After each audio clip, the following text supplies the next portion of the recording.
अऊज़ुबिल्लाहिमिनश्शैतानिर्रजीम बिस्मिल्लाहिर्रहमानिर्रहीम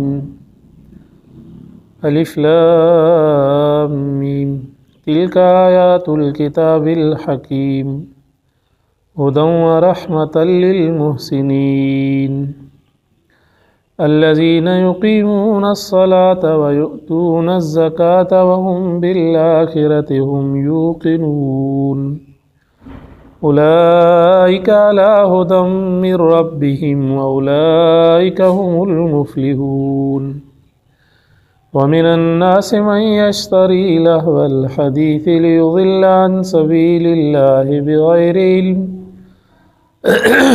व यत्तखिज़हा हुज़ुवा उलाइका लहुम अज़ाबुम मुहीन व इज़ा तुतला अलैहि आयातुना वल्ला मुस्तकबिरन कअन लम यस्मअहा कअन्न फ़ी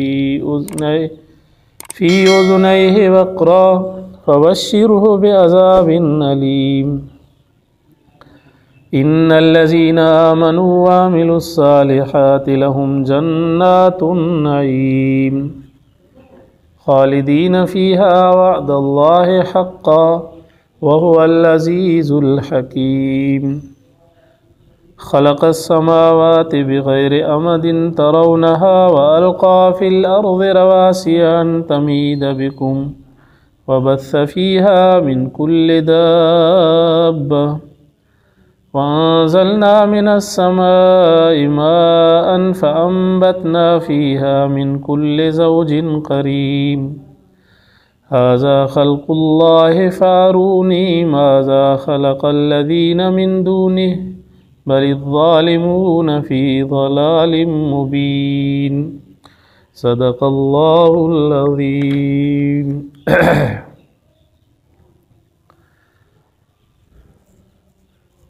सूरह लुक़मान।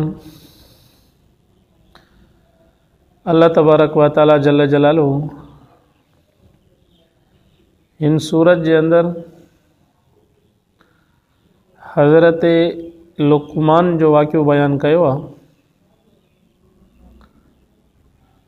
ॿिए रुकू जे अंदर हज़रत लुक़मान जो बयान आहे। हिननि आयात जे अंदर अल्लाह तबारक व तआला जल्ल जलालुहु मोहसिनीन नेकोकार इंसाननि जी तारीफ़ बयान कई आहे ऐं उन जे मदे मुक़ाबिल जेके काफ़र ऐं मुशरिक आहिनि उन्हनि जो बि अल्लाह तबारक व तआला बयान फ़रमायो आहे। अल्लाहु आलम बिमुरादि। अलिफ लाम मीम। अल्लाह रब्बुल आलमीन ही ॼाणे थो त इन जो मक़सदु छा आहे। राज़ आहे अल्लाह ऐं अल्लाह जे रसूल सल्लल्लाहु अलैहि वसल्लम जे दरमियान में इम्तिहान आहे उम्मत जे लाइ। अलिफ लाम मीम जंहिंजो ज़ाहिरी मक़सदु तव्हां ऐं असां यकीनी तौर ते कुझु बि बयान नथा करे सघूं। जॾहिं तव्हां असां इन जो यकीनी तौर ते कोई मक़सदु वज़ाहत बयान करे नथा सघूं, इहो तव्हां असांजे लाइ बतौर इम्तिहान जे त रब्बुल आलमीन फ़रमाए ॾिसां त बाना इन जे मथां ईमान आणनि था या नथा आणनि पिया। तंहिंजे करे तव्हां असांजे मथां लाज़िम अची बणिजे थो इहो यकीन कयूं त अल्लाह जे तरफ़ खां नाज़िल थियल कलाम आहे, मुहम्मद अरबी सल्लल्लाहु अलैहि वसल्लम ते नाज़िल थियो आहे ऐं जिब्राइल अलैहिस्सलातु वस्सलाम खणी करे आया आहिनि। तिल्का आयातुल किताबिल हकीम। रसूल फरमाए थो ही हिकमत वारे किताब जूं आयात आहिनि। हिकमत चइबो ई इन्ही खे आहे जो अल्लाह तबारक व तआला को भी कम बग़ैर महल जे कयो ई न आहे। त अल्लाह तबारक व तआला क़ुरान पाक जो जेको नुज़ूल फ़रमायो आहे पंहिंजे हिकमत जे तक़ाज़ाउनि जे मुताबिक़ मुहम्मद अरबी सल्लल्लाहु अलैहि वसल्लम जे मथां नाज़िल कयो आहे। फरमाए त हिदायत भी आहे, रहमत भी आहे।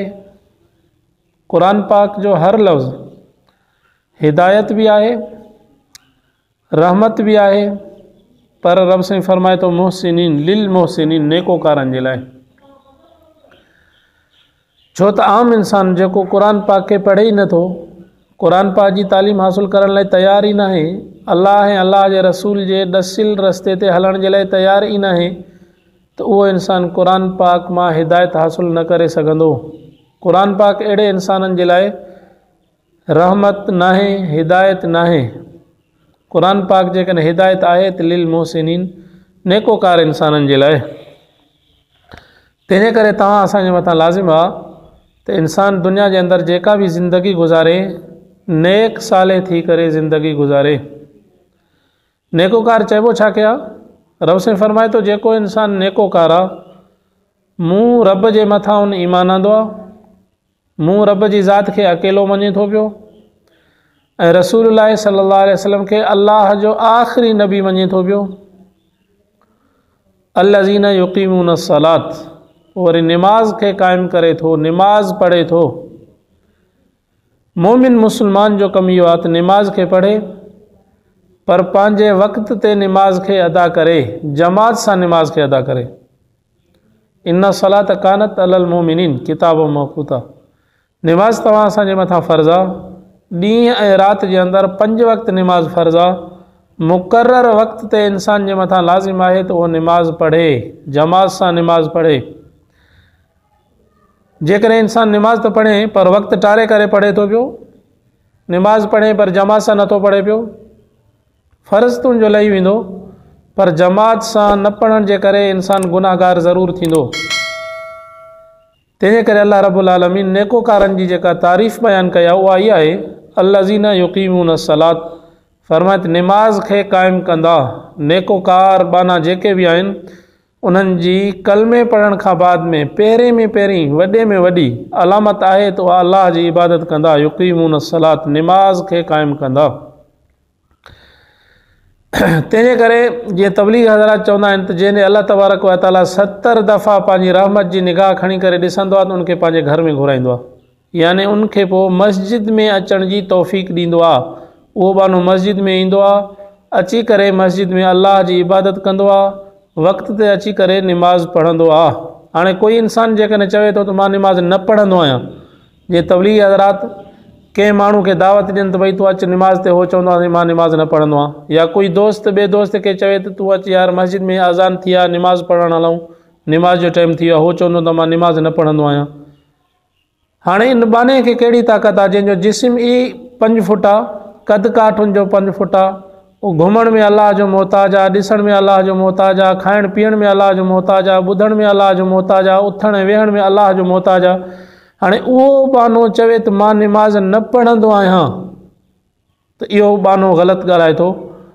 तंहिंजी माना इन बाने खे इहा ॻाल्हि यकीन सां सम्झणु घुरिजे त अल्लाह रब्बुल आलमीन तुंहिंजे मथां एतिरो सख़्तु नाराज़ आहे जो अल्लाह साईं तोखे पंहिंजे घर में अचण जी तौफ़ीक़ ई नथो ॾिए पियो। त इन बाने खे नेकोकार तव्हां सां नथा चई सघूं पिया।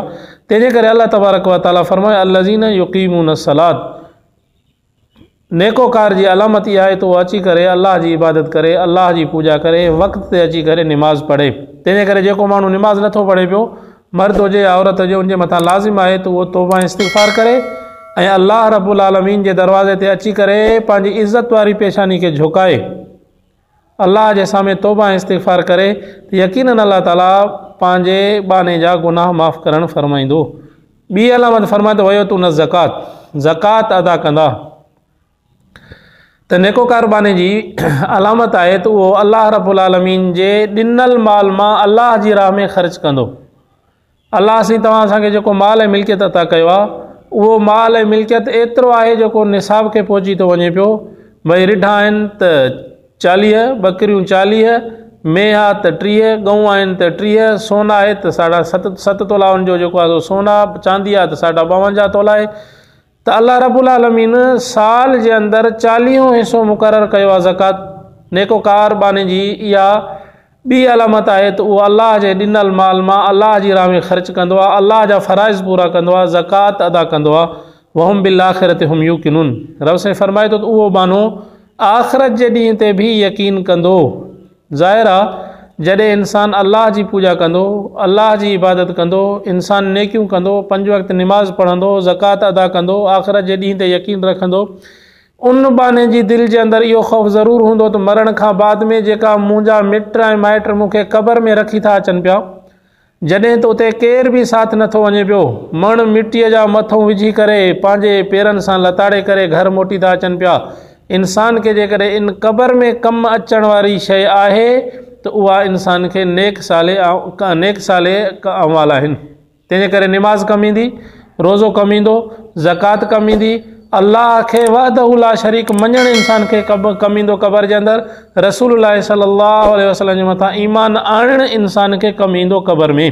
त इन इंसान खे इहो बि यकीन हूंदो त पोइ मां मरण खां बाद में क़बर खां उथी करे अल्लाह जल जलालो जे साम्हूं ज़िंदगी जा पूरी ज़िंदगी जा जेके इंसान अमाल कया उन्हनि जो हिसाब किताब ॾियणो पवंदो।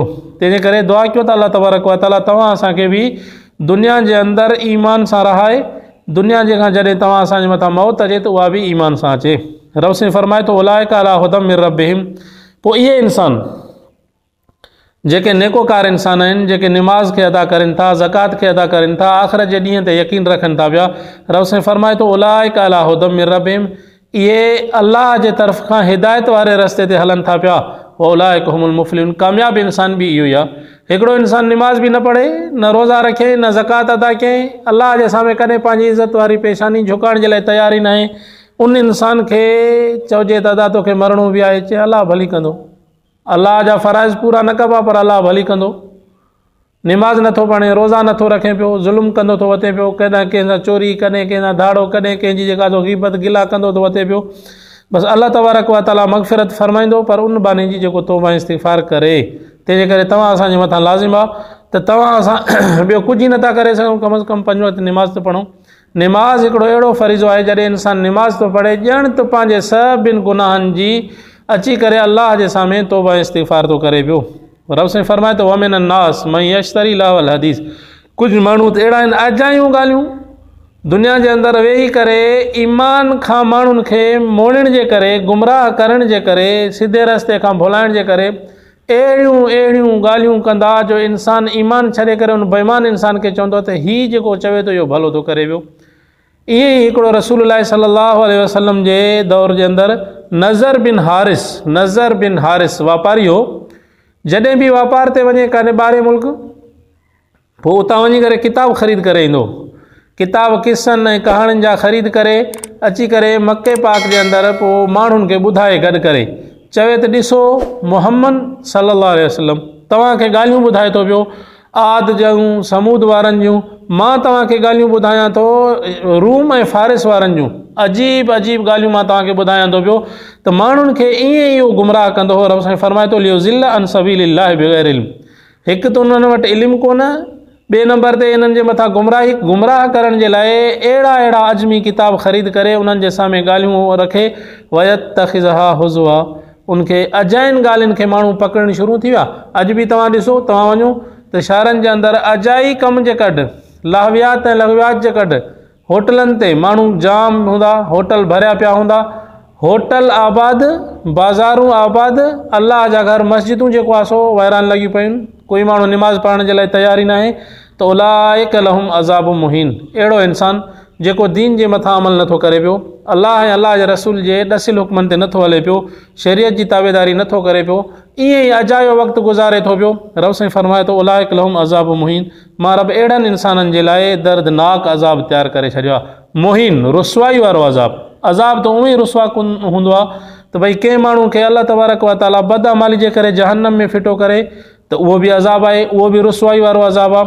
पर उहे इंसान जेके पाण बि शरीयत ते नथा हलनि पिया ऐं इहे ई कोशिशि करनि था त ॿिन्हिनि माण्हुनि खे बि गुमराह करे वठूं, त रब साईं फरमाए थो अहिड़नि इंसाननि जे लाइ अञा वधीक अज़ाब मुहीन मां तयारु कयो आहे, माना रुसवा कुन ख़्वारी वारो अज़ाब रब साईं फरमाए थो मां अहिड़नि इंसाननि जे लाइ तयारु कयो आहे। वइज़ा तुतला अलैहि आयातुना, रब साईं फरमाए थो जॾहिं अल्लाह जा आयात क़ुरान पाक जा अहकाम उन्हनि जे साम्हूं रखिया था वञनि पिया, पोइ वल्ला मुस्तकबिरन, उहे पुठी ॾेई करे हलिया था वञनि पिया, कालम यस्माहा कान फी उज़नहि वक़रा, गोया के इन्हनि इहा ॻाल्हि ॿुधी ई कोन्हे। अॼु जो मुस्लमान 15वीं सदी जो मुस्लमान जंहिं ॻोठ में रहे थो मुस्लमान आहे, मुसलमान जे घर में ॼाओ आहे, मुसलमान थी करे ज़िंदगी गुज़ारे थो पियो। हर रोज़ रोज़ाना जे एतबार सां उन जे महले में, उन जे ॻोठ में आज़ान अचे थी पई। हिकु दफ़ो न बल्कि 5 दफ़ा मस्जिद मां हिकु मस्जिद जे मथां 5 लाउड लॻा पिया आहिनि ऐं उनजे कननि ते आवाज़ पहुचे थो, हय्या अल सलाह हय्या अल फलाह। त ॿुधी करे रब साईं फरमाए थो बसि ईअं ई उहो बि हलियो थो वञे, गोया के लम यसमाहा कान फी उज़ने वक़्र, ॼण त ॿुधी ई न अथई। निमाज़ ते अचण जे लाइ त ईअं मस्जिद में अचण जे लाइ त इहो तयार ई न आहे, ॼण त इन जे कन जे अंदरि रब साईं फरमाए थो वक़्रा, ईअं ॿोड़ा कन बंदि लॻा पिया आहिनि। ख़ुशख़बरी ॾियो इन्हनि खे, रब साईं फरमाए थो अज़ाब दर्दनाक जी। जेको इंसान दुनिया में रही करे अलाह जे अहकामनि खे नथो अमल में आणे, अलाह जे अहकामनि ते नथो हले पियो, रसूल सां जे हुक्मनि ते नथो हले पियो, रब साईं फरमाए थो इन्हनि खे अज़ाब दर्दनाक जी ख़ुशख़बरी ॾियो।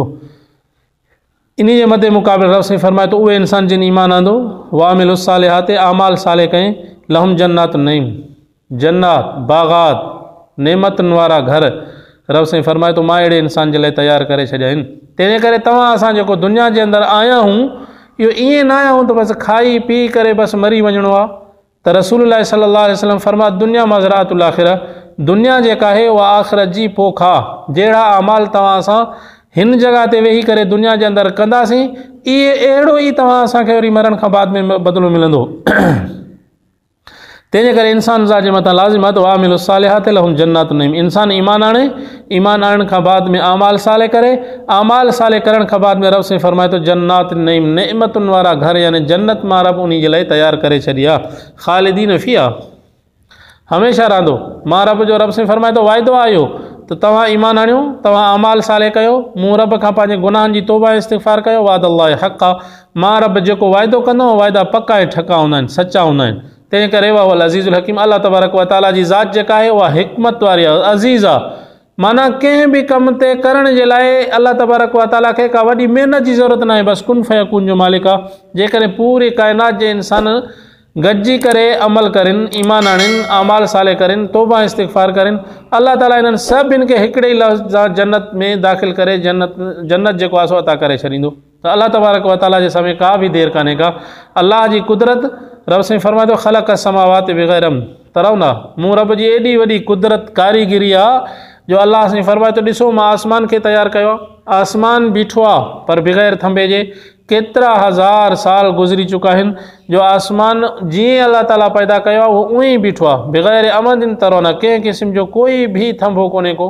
वाल काफ़िल अर्द रवासिय, फरमाए ज़मीन खे पैदा कयो आहे, इन ज़मीन खे अल्लाह तबारक व तआला पाणी ते बिहारियो आहे। उन पाणी ते बिहारण खां बाद में ज़मीन खे पैदा करे मथां अल्लाह तबारक व तआला जबल पैदा कया आहिनि, तां त इहा ज़मीन हिले न, अन तमीद बिकुम, ही हिले न, छो त जेकॾहिं इहा ज़मीन हिले हा त पोइ इंसान ज़मीन खां फ़ाइदो वठी न सघे हा। तंहिंजे करे अल्लाह तबारक व तआला ज़मीन खे हिकु जॻह ते बिहारे छॾियो आहे। वरी एॾो नरम बि अल्लाह तबारक व तआला न कयो आहे ज़मीन ते इंसान हली ई न सघे, न वरी एॾो वॾो सख़्तु कयो आहे अल्लाह ताला ज़मीन खे जो इंसान ज़मीन मां फ़ाइदो ई न वठी सघे। इंसान जे फ़ाइदे जे लाइ रब साईं फरमाए थो वाल काफ़िल अर्द रवासिय अन तमीद बिकुम, ज़मीन खे विछाए वरी उनजे मथां पहाड़ बिहारिया आहिनि तां त इंसान फ़ाइदो वठे। ज़मीन मां बि इंसान फ़ाइदो वठे थो, आसमान मां बि इंसान फ़ाइदो वठे थो। वबस फ़ीहा मिन कुल्लि दाब्बा, इंसान जे फ़ाइदे ऐं नफ़े जे लाइ रब साईं फरमाए थो मां दुनिया जे ज़मीन जे मथां क़िस्मे क़िस्मे जा जेके आहिनि जानवर पैदा करे, जानवर पखेड़े छॾिया आहिनि। हाणे इंसान सुकून सां चाहे त गऊं जो खीरु पीए, चाहे त मेंह जो खीरु पीए, चाहे त बकरी जो खीरु पीए, जहिड़ी शिकार वणेसि पंहिंजी मर्ज़ी मुताबिक़ वञी करे शिकार करे अचे थो पियो। रब साईं फरमाए थो अंज़लना मिनस समाए मां, आसमान खां मां रब पाणी नाज़ुल कयो आहे, आसमान खां पाणी नाज़ुल करे इन गैराबाद ज़मीन खे रब साईं फरमाए थो फ़अंबतना फ़ीहा मिन कुल्लि ज़ौजिन करीम, हर क़िस्म जा जोड़ा जोड़ा रब साईं फरमाए थो इज़त वारा, हसीन, जमील, सुहिणा करे दुनिया में पैदा कया आहिनि। इंसान ॾिसे त इंसान खे बि त अल्लाह तबारक व तआला कहिड़ो सुहिणो पैदा कयो आहे। कद काठ जेको अल्लाह ताला इंसान खे अदा कयो आहे, जिथे अखि, नक, कन, चप जिथे अल्लाह तबारक व तआला रखिया आहिनि, इंसान कहिड़ो सुहिणो थो ठहे पियो। हाज़ा ख़ल्क़ुल्लाह फ़ारुनी माज़ा ख़लक़ल लज़ीन मिन दूनि, रब साईं फरमाए थो मां रब एॾी वॾी दुनिया पैदा कई आहे, आसमान ज़मीन जे विच में जेका मख़लूक रहे थी पई, भला तव्हां मूं रब खे छॾे करे जेका गैर जी इबादत कयो था पिया, बुतनि जी पूॼा कयो था पिया, 360 बुत ठाहे करे तव्हां बैतुल्लाह जो चौधारी रखिया, मके जो हर माण्हू जेको आहे सो बुतनि जो पूॼारी हो तंहिं टाइम ते। रब साईं फरमाए थो ॿुधायो तव्हांजे बुतनि का शइ पैदा कई आहे? मां रब त आसमान पैदा कयो आहे, ज़मीन पैदा कयो आहे, मख़लूक़ात खे पैदा कयो आहे, तव्हांजे बुतनि कहिड़ी शइ पैदा कई आहे? जेकॾहिं बुतनि तव्हांजे कंहिं बि शइ खे पैदा न कयो आहे ऐं न करे सघंदा इहे, छो त इहे पाण पैदा थियल आहिनि। अलाह जी मख़लूक पथर आहे, उन पथरनि खे हथनि सां घड़े बुतनि जी सूरत ॾेई करे पाण पंहिंजे कुल्हनि ते खणी करे वरी अची सजदो था करनि पिया। तूं असांजो हाजत न वई। अहिड़ो बि को ज़ुल्म थींदो जो पंहिंजे ख़ुदानि खे पंहिंजे हथनि सां था ठाहींदा वतनि पिया। जेको पथर भलो थो मिले पियो उनजो बुत ठाहे उनजी पूॼा करनि था, अॻे बुत खे वरी उछले था छॾनि पिया। रब साईं फरमाए थो बल ज़ालिमून फ़ी ज़लालिम मुबीन, बल्कि इहे इंसान ज़ालिम आहिनि, इहे इंसान ज़ालिम फ़ी ज़लालिम मुबीन, पधरी गुमराही में आहिनि। तंहिंजे करे तव्हां असांजे मथां लाज़िम आहे जेका बि अल्लाह तबारक व तआला ज़िंदगी अता करे दुआ कयो त अल्लाह साईं कलमे ते रहाए। जीअं तव्हां असां मुस्लमान आहियूं, मुस्लमान थी करे ज़िंदगी गुज़ारियूं था, दुआ कयो अल्लाह ताला मौत ॾिए त मौत बि मुस्लमानी वारी।